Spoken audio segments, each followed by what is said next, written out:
നാടി നോക്കി മനുഷ്യൻ്റെ രോഗത്തെയും ആ രോഗമുണ്ടാക്കിയേക്കാവുന്ന സങ്കീർണതകളെയും ഒരു പരിധിവരെ മരണം രിപു എപ്പോഴാണ് വരിക? വളരെ പരിശുദ്ധമായ ഒരു സ്നേഹാനുഭൂതിയോടുകൂടി മരണത്തിലേക്ക് കടക്കാൻ ആഗ്രഹിക്കുന്ന ജീവൻ മശായി, അതൊരു അത്ഭുതമാണ്. മകനോട് ചോദിക്കുകയാണ്, ജീവൻ ഇനി നിനക്ക് എന്നിൽ നിന്നെന്തെങ്കിലും അറിയാനുണ്ടോ എന്ന്.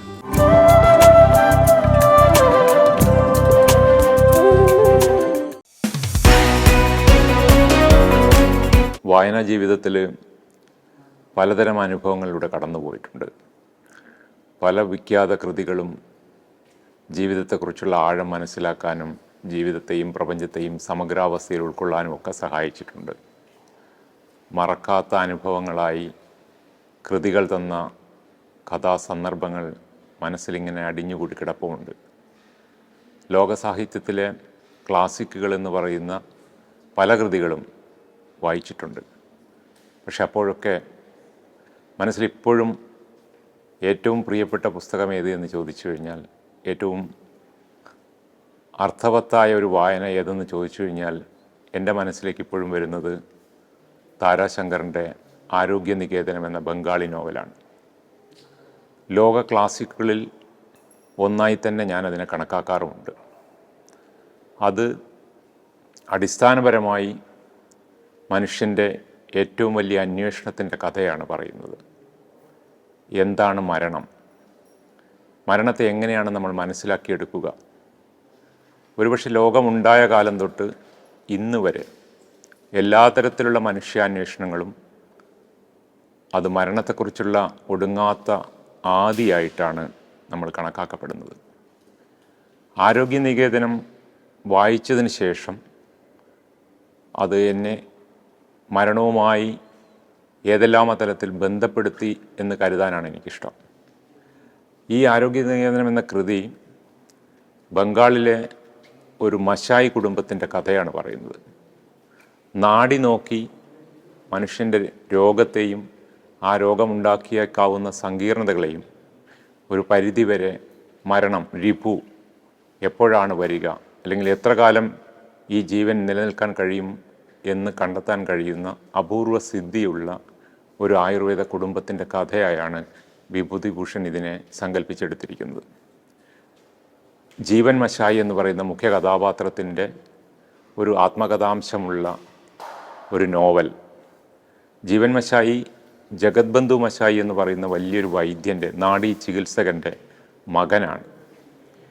ഈ മകനുമായി അച്ഛൻ നടത്തുന്ന ആദ്യകാല സംവാദങ്ങൾ ഒരുപക്ഷെ വായനയുടെ ചരിത്രത്തെ തന്നെ അടയാളപ്പെടുത്തുന്ന ഒന്നായി ഞാൻ നോക്കിക്കണ്ടിട്ടുണ്ട്. എപ്പോഴാണ് മനുഷ്യൻ അറിവ് കൈമാറ്റം ചെയ്യപ്പെടേണ്ടത്, അല്ലെങ്കിൽ നമ്മൾ അനുഭവിച്ചതും നമ്മൾ അറിഞ്ഞതുമായ കാര്യങ്ങൾക്ക് തുടർച്ചയുണ്ടാകണമെങ്കിൽ അത് അടുത്ത തലമുറയിലേക്ക് കൈമാറ്റം ചെയ്യപ്പെടേണ്ടതിൻ്റെ ആവശ്യകതയെക്കുറിച്ച് എന്നാണ് ബോധ്യമുണ്ടായത്. ആ ബോധ്യം മനുഷ്യനിലുണ്ടാക്കിയ അന്വേഷണങ്ങളാണ് എഴുത്ത്, വായന, പുസ്തകം എന്നുള്ള പുതിയ പുതിയ സങ്കേതങ്ങളിലേക്കൊക്കെ മാനവരാശിയെ എത്തിച്ചിട്ടുണ്ടാവുക എന്നാണ് ഞാൻ കരുതുന്നത്. ഈ നോവലൊരു സന്ദർഭം എപ്പോഴും ഓർക്കേണ്ടതുണ്ട്. ബംഗാളിലെ ഒരു സാമ്പ്രദായികമായ രീതിയിൽ ഒരാൾ മരണത്തോടടുക്കുമ്പോൾ തീർച്ചയായിട്ടും അയാൾ ഗംഗാതീരത്ത് പോയി മരിക്കുക എന്ന് പറയുന്ന അവരെ സംബന്ധിച്ചിടത്തോളം ഒരു പുണ്യമായ ഒരു കാര്യമായി കണക്കാക്കപ്പെടുന്നുണ്ട്. ജീവൻ മശായി എന്ന കഥാപാത്രത്തിൻ്റെ പിതാവ് ജഗത്ബന്ധു മശായി, അദ്ദേഹത്തിൻ്റെ കൈ നോക്കി തൻ്റെ ജീവിതം ഇതാ അവസാനിക്കാറായി, രിപു വന്നെത്തിയിരിക്കുന്നു, മരണം എന്നിലേക്ക് എത്തിയിരിക്കുന്നു എന്ന് മനസ്സിലാക്കുമ്പോൾ അദ്ദേഹം മകനോട് പറയുന്നുണ്ട്, നമുക്ക് ഗംഗാതീരത്ത് പോയിരിക്കാമെന്ന്.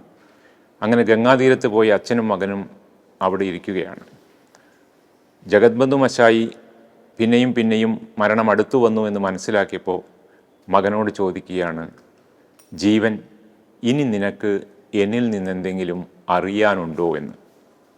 ഒരച്ഛൻ ജീവിതത്തിൻ്റെ ഏറ്റവും അവസാനം മരണമിതാ മുന്നിലെത്തി എന്ന് മനസ്സിലാക്കുമ്പോൾ സ്വന്തം മകനോട് ചോദിക്കുകയാണ്, ഞാനിനി നിനക്ക് എന്തെങ്കിലും പകർന്നു തരാൻ ബാക്കിയുണ്ടോ എന്നുള്ളത്.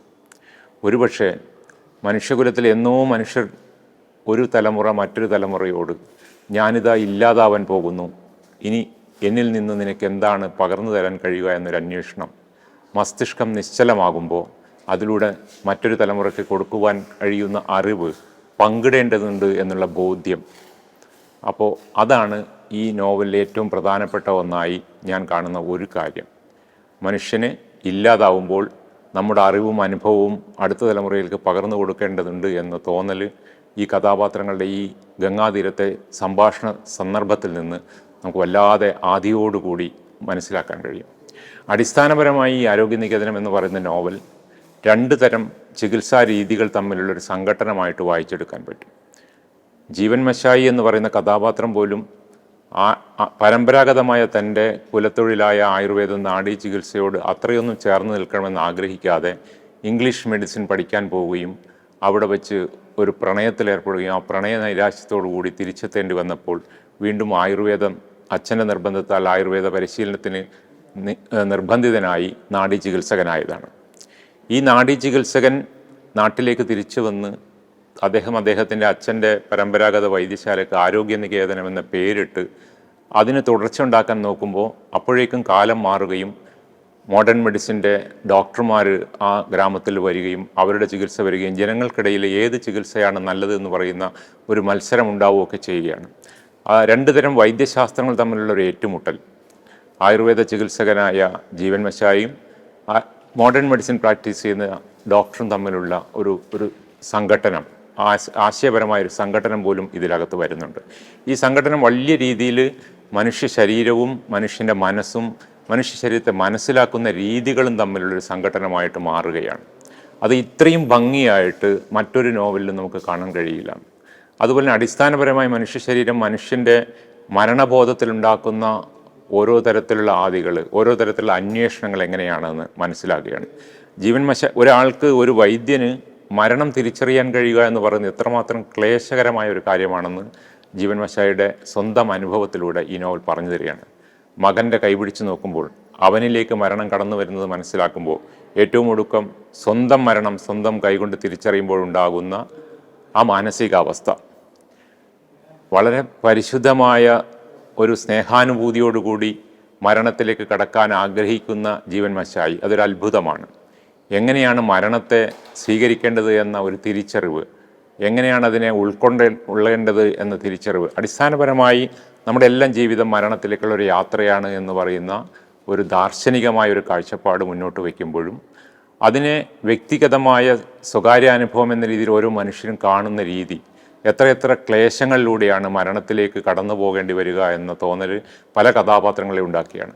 അതേസമയം ഈ ഒരു ദാർശനിക വ്യാധിയെ ഉൾക്കൊള്ളുന്നതിൻ്റെ കൂടെ മറ്റു മനുഷ്യാനുഭവങ്ങളെ മുഴുവൻ, ഈ ജീവൻ മശായി എന്ന പ്രധാന കഥാപാത്രത്തിൻ്റെ പ്രണയം, ആ പ്രണയ നൈരാശ്യം ജീവിതത്തിൻ്റെ ഒടുക്കം വരെ അത് അങ്ങനെ ഒരു പ്രണയ നൈരാശ്യത്തിൻ്റെ ഭാഗമായി തൻ്റെ ജീവിതത്തിലേക്ക് വരേണ്ടി വന്ന ഭാര്യയും താനും ഉണ്ടായിരുന്ന ദാമ്പത്യ ബന്ധത്തിലെ പ്രതിസന്ധികൾ, അത് അദ്ദേഹത്തിൻ്റെ വൈദ്യാന്വേഷണത്തെ എങ്ങനെയാണ് ബാധിച്ചത് എന്ന അന്വേഷണം, ഏറ്റവും ഒടുക്കം അദ്ദേഹം വീണ്ടും ആ പ്രണയിനിയെ വല്ലാത്തൊരവസ്ഥയിൽ ജീവിതത്തിൻ്റെ അവസാന കാലഘട്ടത്തിൽ കണ്ടെത്തുന്നത്, ഇങ്ങനെ മനുഷ്യ ജീവിതത്തിൻ്റെ എല്ലാതരം അനുഭവങ്ങളെയും വളരെ വളരെ ആഴത്തിൽ നോക്കിക്കാണാൻ കഴിഞ്ഞ ഒരു കൃതി എന്ന രീതിയിലാണ്. ഇത് ഓരോ തവണ വായിക്കുമ്പോഴും ഞാൻ അടിസ്ഥാനപരമായി ജീവിതത്തെ മനസ്സിലാക്കുന്നു, അതിലുപരിയായി മരണത്തെ മനസ്സിലാക്കുന്നു എന്ന് പറയാൻ എനിക്ക് മടിയില്ല. മരണത്തെക്കുറിച്ചുള്ള പല നോവലുകളും ലോക ക്ലാസിക്കുകളിൽ ഉണ്ടായിട്ടുണ്ട്. ഡെത്ത് ഓഫ് ഇവാൻ ഇലിച്ച് പോലുള്ള ടോൾസ്റ്റോയുടെ കൃതികൾ. അതിനെപ്പോലെയൊക്കെ തന്നെ പ്രധാനപ്പെട്ട ഒന്നാണ് ഈ ഇന്ത്യൻ ബംഗാളി ക്ലാസിക് എന്ന് നമുക്ക് പറയാൻ കഴിയും. എത്രമാത്രം ഓരോ ക്ലാസിക് എന്ന് പറഞ്ഞു കഴിഞ്ഞാൽ ഓരോ തവണ അതിലേക്ക് നമ്മൾ കടന്നു പോകുമ്പോഴും അത് നമുക്കൊരു പുതിയ നോവലായി, ഒരു പുതിയ അനുഭവമായി മാറുന്നു എന്നുള്ളതാണ്. അങ്ങനെ മാറുന്ന ഒരു ഇന്ത്യൻ നോവൽ എന്ന രീതിയിൽ ആരോഗ്യനികേതനം ലോക ക്ലാസിക്കുകളുടെ കൂട്ടത്തിൽ ഉൾപ്പെടുത്താനാണ് ഞാൻ ആഗ്രഹിക്കുന്നത്. അടിസ്ഥാനപരമായ ഒരു വായനക്കാരൻ മനസ്സിലാക്കുന്നതിലെ, വായനക്കാരൻ വായനയിൽ നിന്ന്, സാഹിത്യത്തിൽ നിന്ന് കണ്ടെത്തുന്നത് അവൻ്റെ ജീവിതത്തിൻ്റെ പരിമിതികളെ, വ്യക്തിപരമായി നമ്മൾക്കെല്ലാം ഉള്ള ജീവശാസ്ത്രപരമായ പരിമിതികളുണ്ട്. ആ പരിമിതികളെ അതിജീവിക്കുവാൻ, അല്ലെങ്കിൽ ആ പരിമിതികളോടുള്ള പോരാട്ടം, നമ്മുടെ ജീവിതം ഇത്രയും പോരായിരുന്നു എന്ന തോന്നൽ, ഇതിനപ്പുറം ഒരു ജീവിതമുണ്ട് എന്ന അന്വേഷണം, അത് മറ്റു വ്യക്തികളുടെ ജീവിതത്തെ, മറ്റു തരം ജീവിതം ആഘോഷിക്കപ്പെടാൻ ഇടയായ മനുഷ്യരുടെ ജീവിതം കൂടി നമ്മുടേതാക്കുന്ന ഒരു കർമ്മമാണ് സാഹിത്യം. അത് നമ്മുടെ വ്യക്തിപരമായ ജീവിതാനുഭവത്തിൻ്റെ അത്ര തന്നെ തീവ്രതയോടുകൂടി മറ്റു കഥാപാത്രങ്ങളിലൂടെ സാധിച്ചെടുക്കുമ്പോഴാണ് അത് ക്ലാസിക് ആകുന്നത്. ജീവൻ മശായിയുടെ അന്വേഷണം വായനക്കാരനായ എൻ്റെ കൂടി അന്വേഷണമായി മാറുന്നത്. അത് ജീവൻ മച്ചായി എന്ന കഥാപാത്രത്തെ മറന്നുകൊണ്ട് അതിലെ ജീവിത സന്ദർഭങ്ങളും അതിലെ ദാർശനികമായ അന്വേഷണങ്ങളും ഒരു വായനക്കാരൻ എന്ന നിലയിൽ എൻ്റെ കൂടി അന്വേഷണമായി മാറ്റുന്നിടത്താണ് ഈ താരാശങ്കറിൻ്റെ ഈ കൃതി വലിയ ഔന്നത്യത്തിലേക്ക് വരുന്നത്. അതിലെ ഭാഷ, ഒരുപക്ഷെ ഭാഷയുടെ പരിമിതി ഒരു സാഹിത്യത്തെ ഒരു തരത്തിലും ബാധിക്കുന്നില്ല. ഒരു വലിയ ക്ലാസിക്കിനെ, മൗലിക കൃതിക്ക് ഭാഷ ഒരു പ്രശ്നമല്ല എന്ന് മനസ്സിലാക്കുന്നില്ല. കാരണം മലയാളി വായിച്ച ആരോഗ്യനികേതനം ഒരിക്കലും ഒരു ബംഗാളി ആയ എഴുത്തുകാരൻ്റെതാണെന്ന് തോന്നലില്ലാതെയാണ്. അത്രമാത്രം അതിൻ്റെ ഭാഷാ പരിമിതികളെ അതിജീവിക്കാൻ ഈ മൗലിക രചനയ്ക്ക് കഴിഞ്ഞിട്ടുണ്ട് എന്നുള്ള കാര്യത്തിൽ സംശയമില്ല. അടിസ്ഥാനപരമായി നോവൽ എന്താണോ, അല്ലെങ്കിൽ ഒരു ക്ലാസിക് നോവൽ എന്താണോ ഒരു വായനക്കാരനോട് നൂറ്റാണ്ടുകളായി സംവദിക്കുന്നത്, ആ സംവേദനം ഏറ്റവും ആഴത്തിൽ നടത്തിയ ഒരു ഏറ്റവും മനോഹരമായ ദാർശനികമായ ഒരു ഇന്ത്യൻ ക്ലാസിക് എന്ന നിലയിലാണ് ആരോഗ്യനികേതനം അടയാളപ്പെടുത്തേണ്ടത് എന്ന് ഞാൻ കരുതുന്നു.